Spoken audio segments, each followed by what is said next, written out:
Come ye,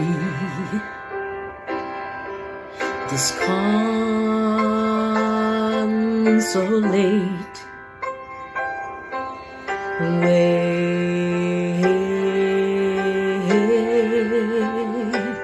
ye languish,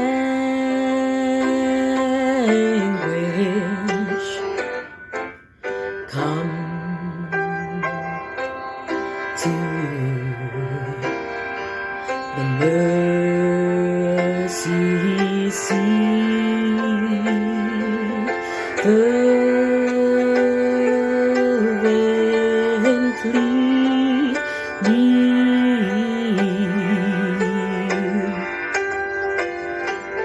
Come, bring your wounded hearts. Come, tell your anguish.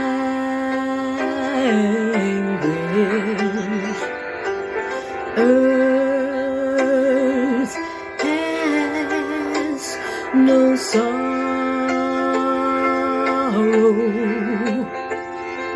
that heaven cannot heal. Joy of the desolate,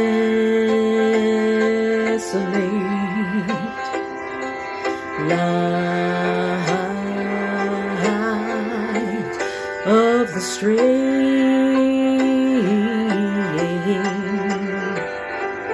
hope to the penitent, faithless and pure. He speaks, your comforter, tenderly saying, earth has no sorrow that heaven cannot cure. So come, ye disconsolate,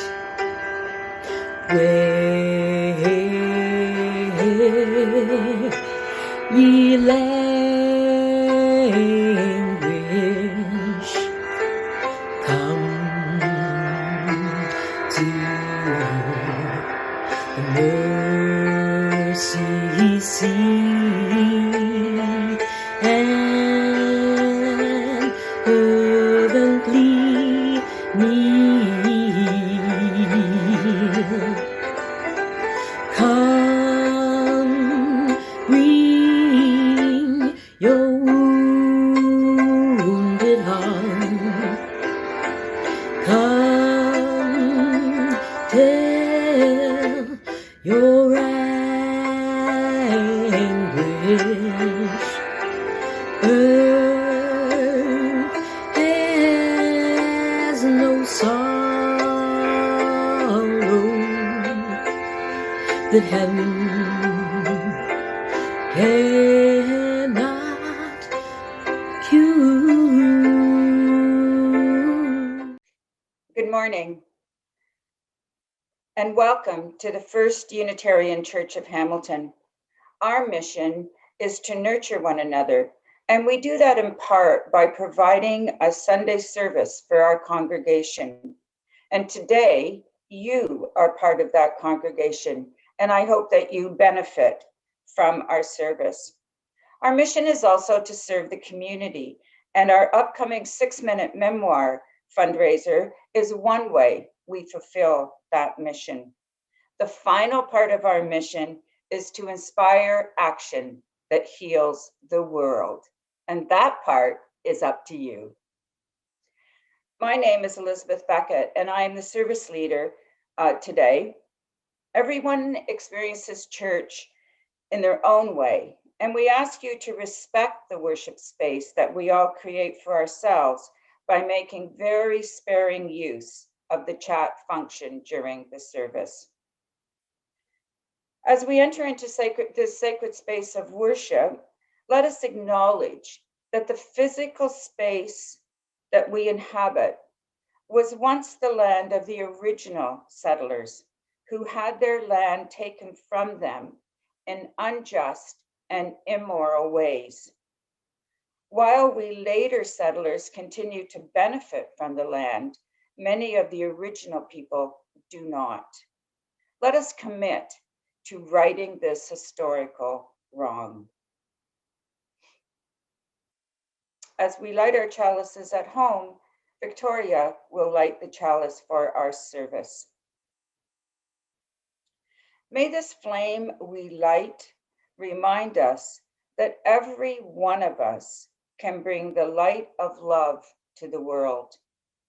May this clear flame be a symbol that every heart can burn bright with joy, peace, and harmony.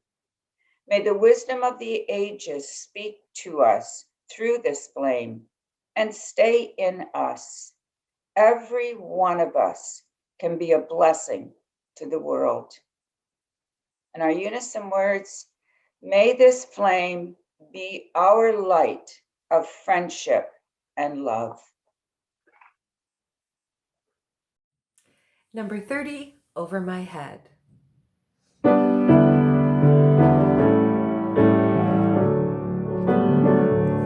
Over my head, I hear music in the air. Over my head, I hear music in the air. Over my head, I hear music in the air. There must be a God somewhere. And over my head, I hear singing in the air.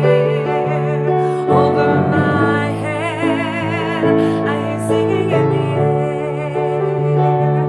Over my head, I hear singing in the air.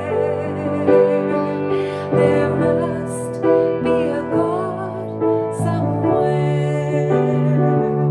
Over my head, I see trouble in the air. Over my head, I see trouble in the air.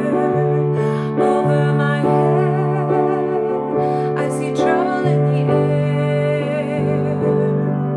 There must be a God somewhere. Over my head, I feel gladness in the air. And over my head, I feel gladness in the air. Over my head, I feel gladness in the air. There must be a God somewhere. And over my head, I see angels in the air. Over my head, I see angels in the air. Over my head, I see angels in the air.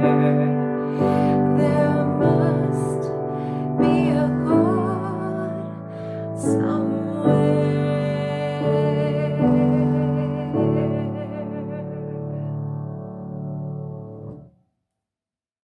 Our story for all ages this morning is Harriet Tubman, and it is written by Isabel Sanchez Vergara and illustrated by Pili Aguado.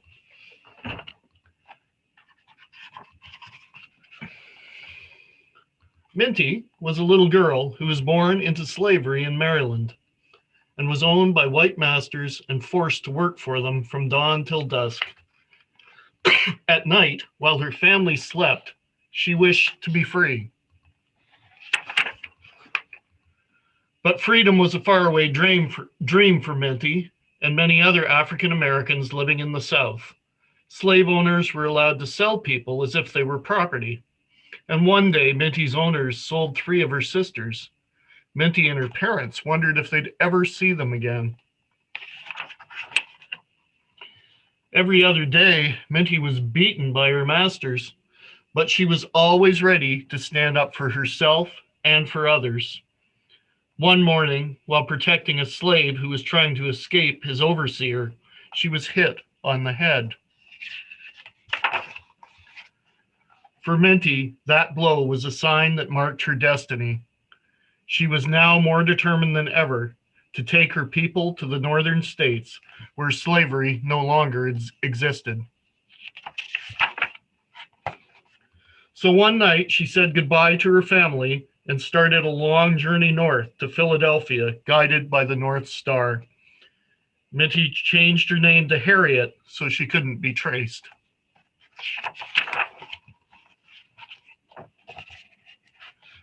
When Harriet finally reached Philadelphia, she joined the Underground Railroad, a secret network of safe houses and people who were against slavery. They helped enslaved men and women reach safety in the free states and here in Canada.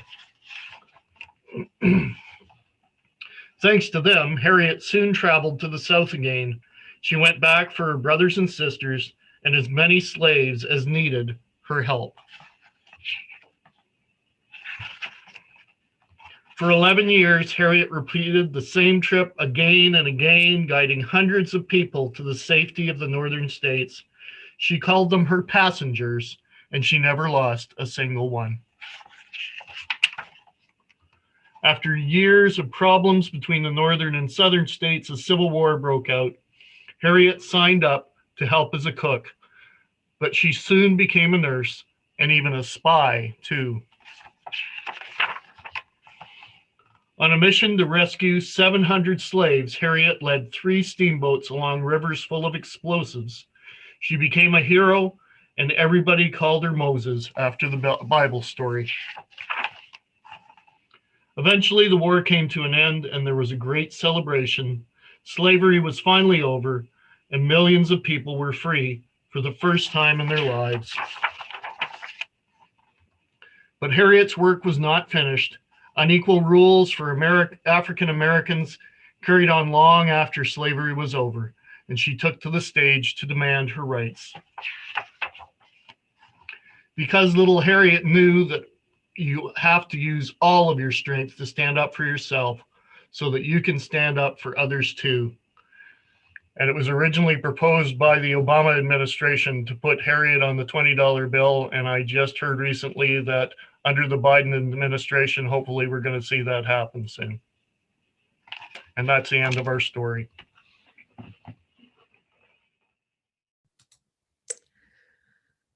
So I'm very happy to have a chance to tell a story about Victoria. And we're doing this, as I'm sure most of you know, Victoria is retiring at the end of this church year in June. And so leading up to that, we're telling Victoria moments.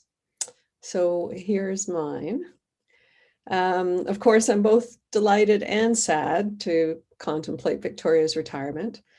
Having retired recently myself, I'm thrilled to welcome her to the world of doing mostly what you want, when you want. She's earned her retirement, and the last year or so of her working life has been anything but a slow coast to the end, thanks to a combination of COVID and her own commitment to our church. I was on the church committee, or the search committee, that brought Victoria forward as the chosen candidate for ministry for our church 10 years ago now. I guess you could call her our chosen one. I remember our committee's deliberations and how much we enjoyed meeting both Victoria and her husband, Carl, in Barb Wallace's beautiful sunroom. We knew we needed a minister who would bring maturity and an understanding of how organizations work, and that's exactly what we got in Victoria. These two qualities have been in evidence many times over the past 10 years, but one time that stands out in my mind goes way back to candidating week. That's when the chosen one is presented to the congregation in many different ways so that people have a chance to decide for themselves if this person is indeed the chosen one. The search committee is very active that week, organizing events, making introductions, and taking the temperature of the congregation, all in the hopes of securing a unanimous vote in favor of the candidate at the end of the week. We'd gotten wind that there were questions circulating about Victoria's physical health based on what people saw when they looked at her. Fearing that these comments were perhaps more the result of unconscious bias than genuine concern, we told Victoria what we were hearing. We felt she needed to know, and she was grateful to us for sharing the information. Her way of handling it was not just mature, it was inspiring. At a Q&A session with the congregation, Victoria brought up the issue of her physical health in a direct and open way, sharing her own personal struggles with us, while at the same time assuring us of her ability to be an excellent minister for us over the longer term. She made herself vulnerable to us in a way that reminded us all that ministers are people too, with strengths and fallibilities, and she demonstrated that she would bring maturity and compassion to her dealings with us as individuals and as a group. I was so proud of her at that moment, and you could tell that she impressed the hell out of everyone in the room. I think that's when she sealed the deal. The rest is history, as they say. Victoria was unanimously called to be our settled minister, and now she's retiring, leaving us in a much better place than she found us.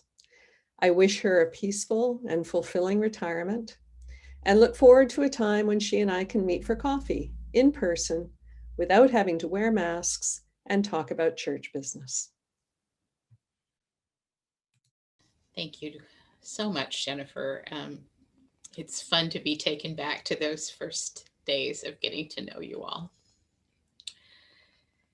This morning, as we take a time for contemplation, for prayer, for quiet, I invite you to be comfortable in your body, mind, and spirit, to let your mind come to a place of peace, and to let go of the to-do lists and the thoughts and the things that run around in our minds, distracting us from the essence of our lovely being.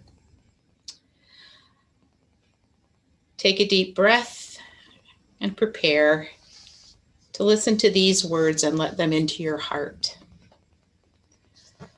Don't leave your broken heart at the door. Bring it to the altar of life. Don't leave your anger behind. It has high standards and the world needs your vision. Bring them with you and your joy and your passion. Bring your loving and your courage and your conviction. Bring your need for healing and your powers to heal. There is work to do, and you have all that you need to do it right here in this community. Those words from Angela Herrera. Now let's take a moment to just breathe before we do some chanting with Cindy.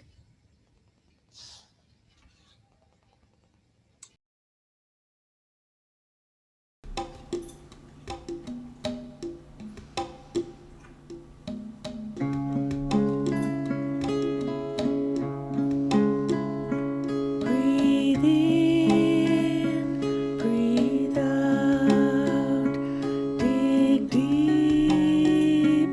I can do this.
Well, as amazing as it may be, we have reached the first week of February, which allows us to dive into Black History Month, a time to recall the experience of Canada's Black folks and their many contributions in the arts and governance, settlement, science, civil rights, the arts, defense of the country, sports. The list is quite expansive, as I'm sure you know.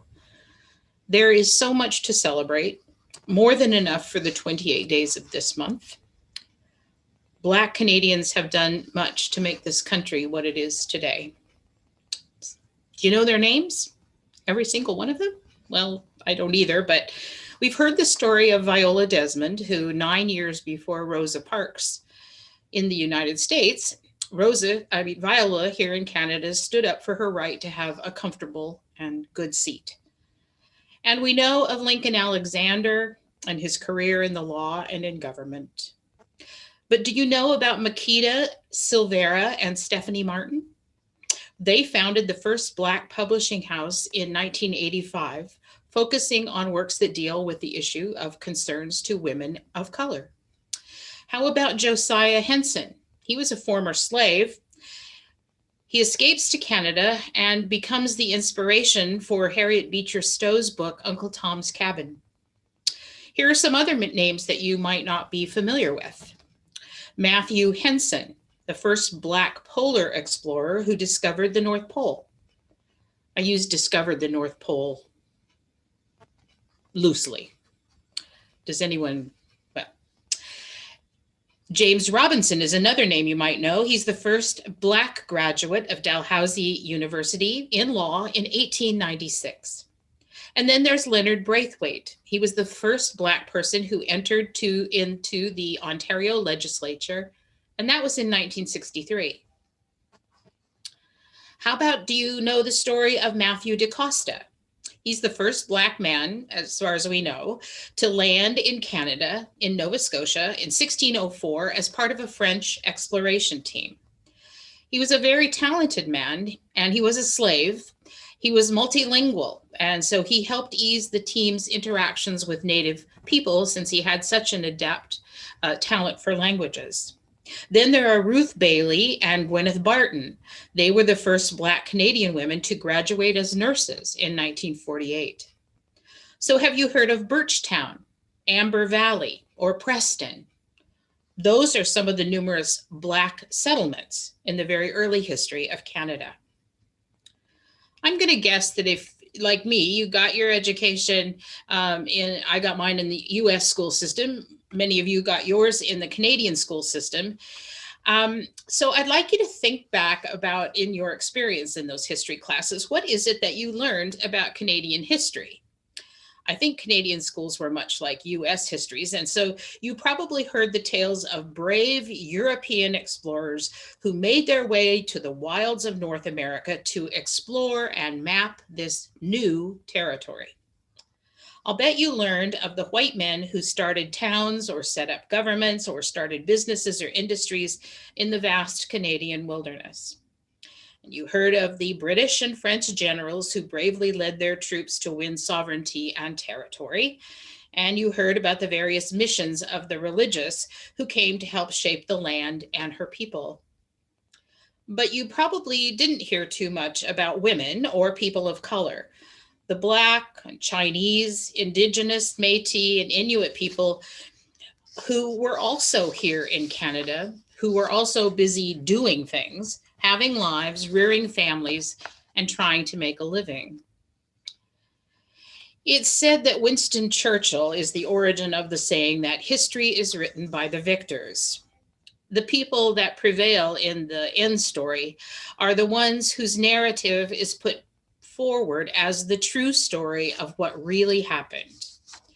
We are the stories we tell. If your people's stories or your story or your culture's stories are lost, then your essential being is lost.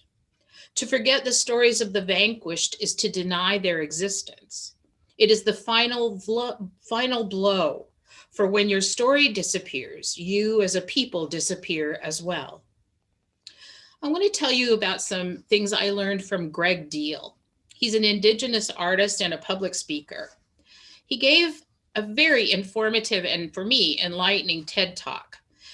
It was titled Indigenous in Plain Sight, which I think gives you a clue about what he was talking about. He shared the following, and I want you to know that I have adapted his words as I've put these thoughts together.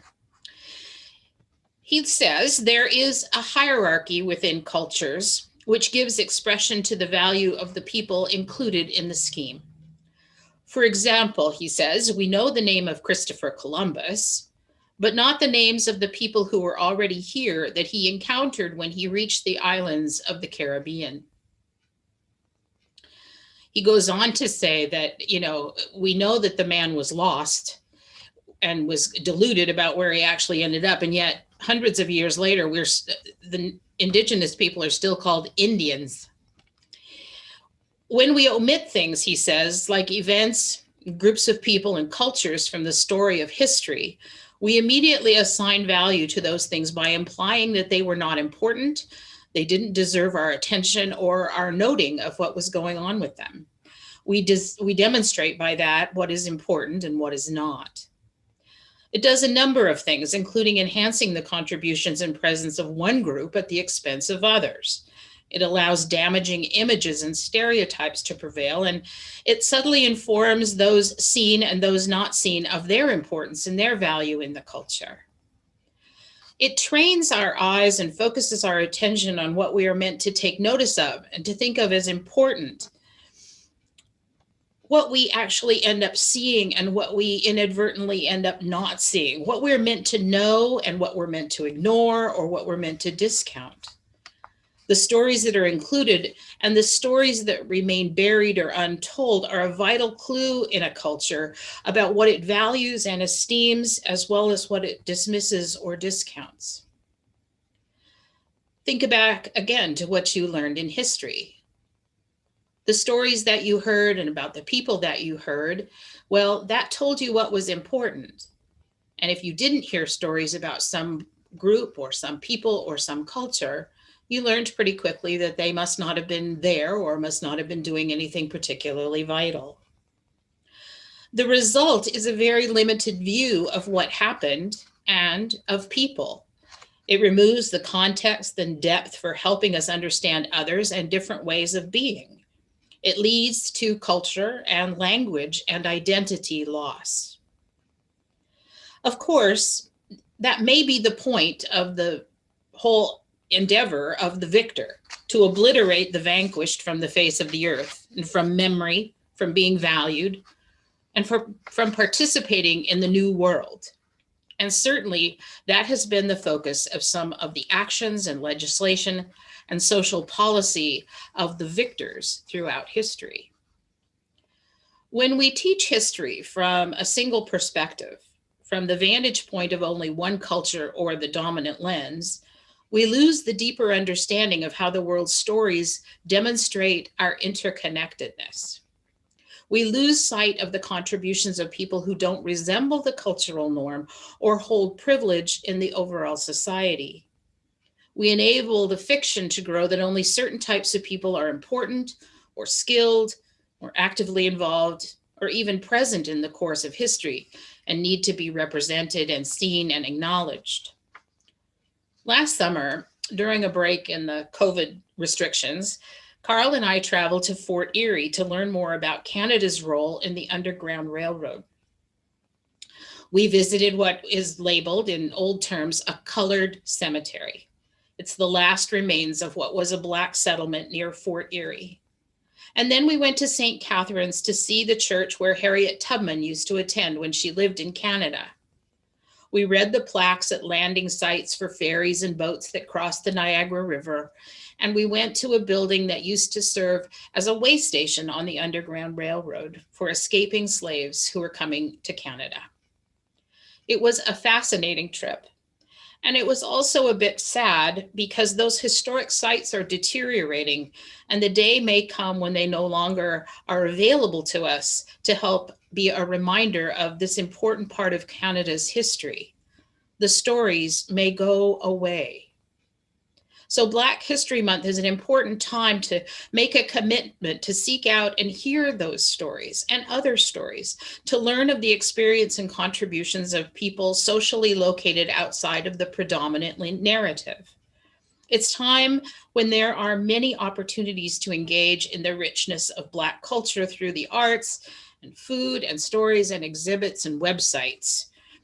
Right now, because of COVID, we can't go to so many events, but we can still find a lot to help us expand our knowledge of the myriad ways that people of color have enhanced and forwarded Canada's story, in spite of the barriers and challenges that face them in that effort.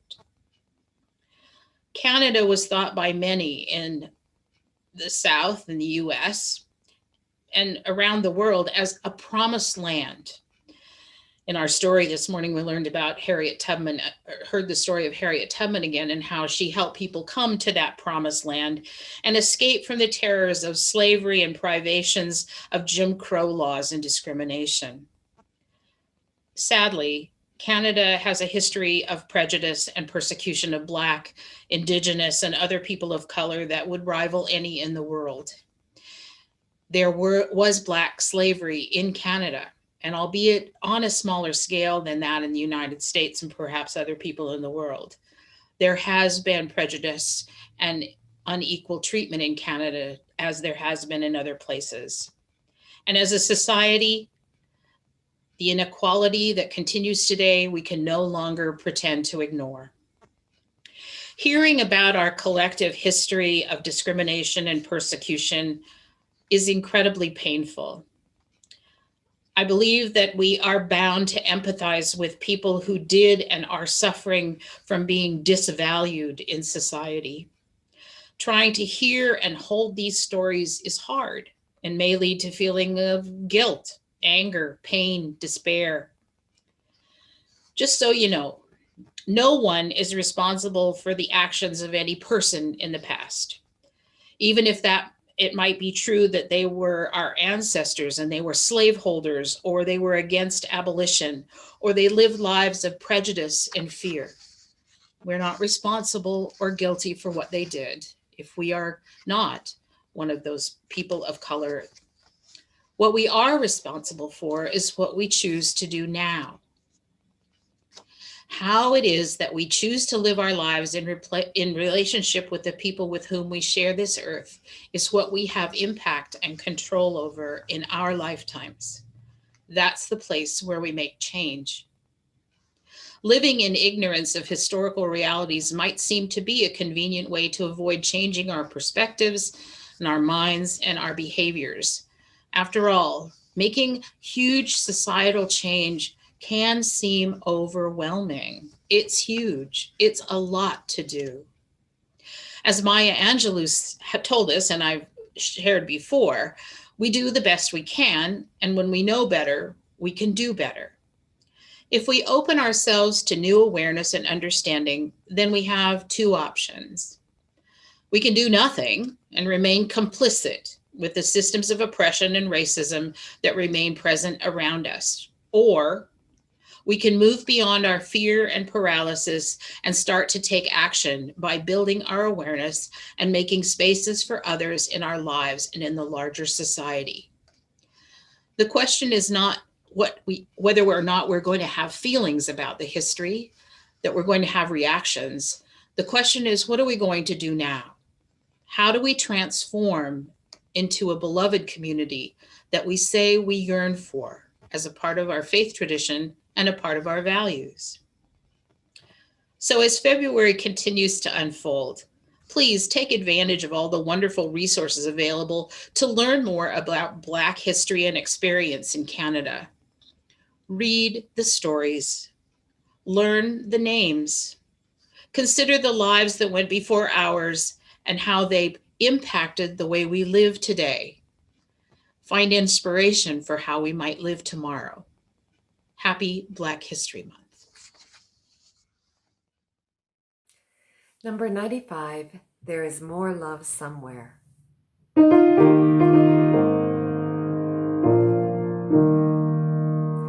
There is more love somewhere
Thank you, Rachel. That was just so beautiful. Now, as we say goodbye to our congregation on YouTube, I'm going to read these words. Wandering in the dusk. Sometimes you get lost in the dusk, but sometimes not. Beating your fists against the wall. You break your bones against the wall, but sometimes not. Walls have been known to fall. Dusk turns to dawn, and chains be gone.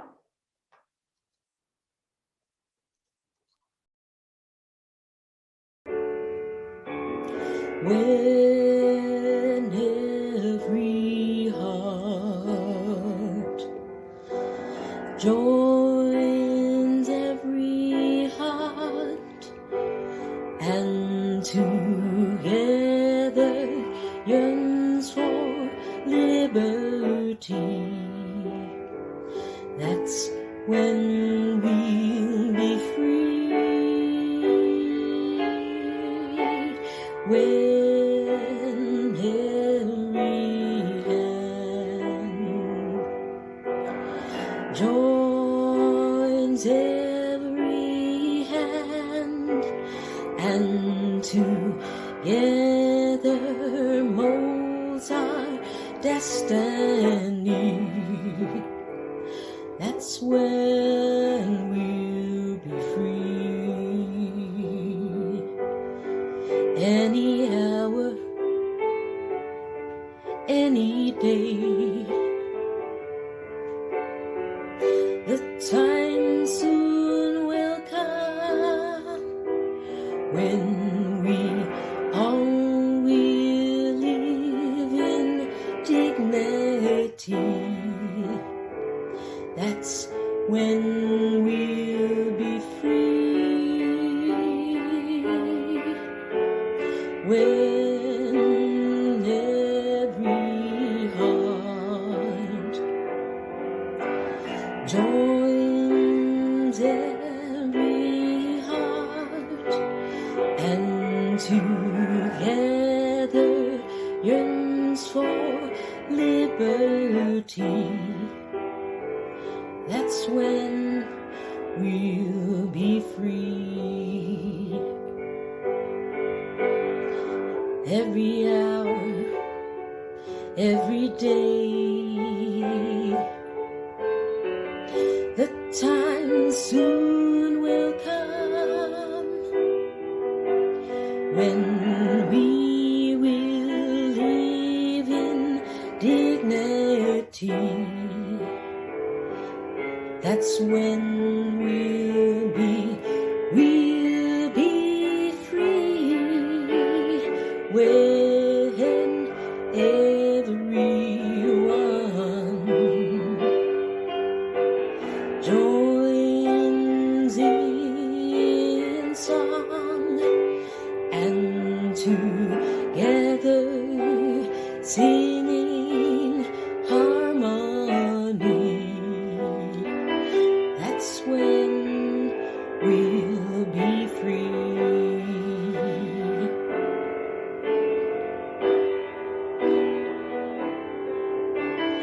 That's when we'll be